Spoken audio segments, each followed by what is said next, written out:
The next step for working with a grid is once you have everything, all your anchor points, everything drawn in, but not the fine details.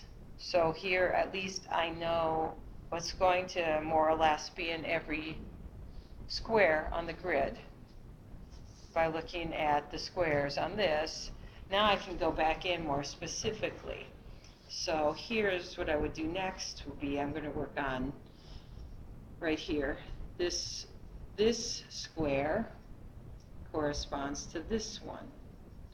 And I am going to try to get everything in here exactly right. So I can come in, adjust. I feel like there's maybe the eyebrows up a little higher. Let me see if I can do that. And the hard thing is you start to want to use your own instinct and go, but I know this is an eye and this doesn't seem like the right shape, but what you really need to do is just accept what your eye sees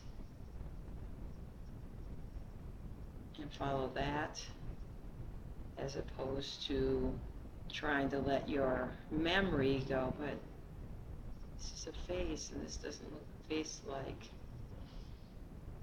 And then over here these tuning pegs, and again I know what tuning pegs look like, but I need to really focus in on drawing what I see. And sometimes I look at the space around it, the negative space,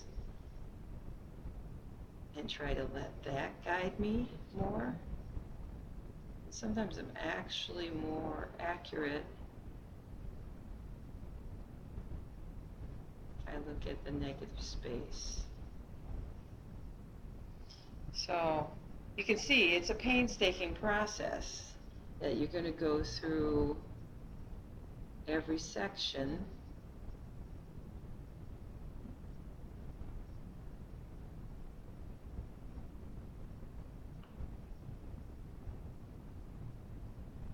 and clean it up and make it look the way you see it here. That's what's going to give you that hyperrealism or photorealism is, sorry, I can't talk and draw at the same time. So, and once I've done that, then of course I go back and look at it and make sure everything looks right to me. So often when I'm done, I will look away from my artwork for a while, look back at it. Another thing that really helps me is to take a photograph of it and look at the photograph rather than the artwork, and sometimes that helps me see things I couldn't see before.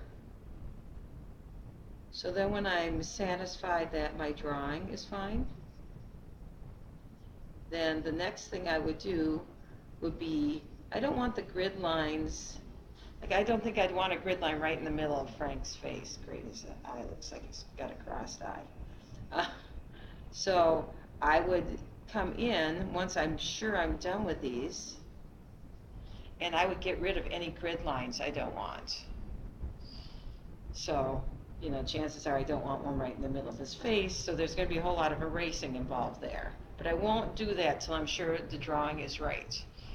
Then I have a choice as far as materials go. I could either, now I'm working from a black and white photograph, so I might continue on with pencil and do all these different shades of gray.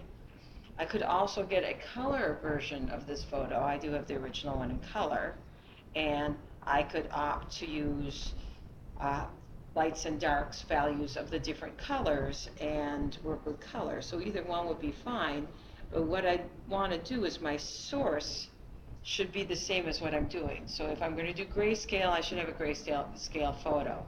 If I'm going to do color, I should have a color photo. And then at that point, your drawing should be fairly accurate. You can probably forego the grid.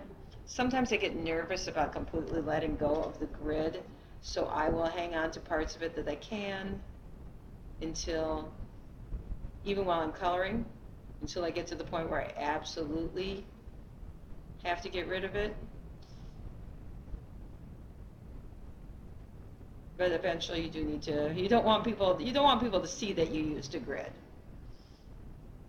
It's just a tool to draw accurately. It's not something you want in your final artwork. So there you go. Keep going on it, get it all cleaned up, and then choose your material, find a photo that's the same as the material, and try to make it look like the photo. Okay.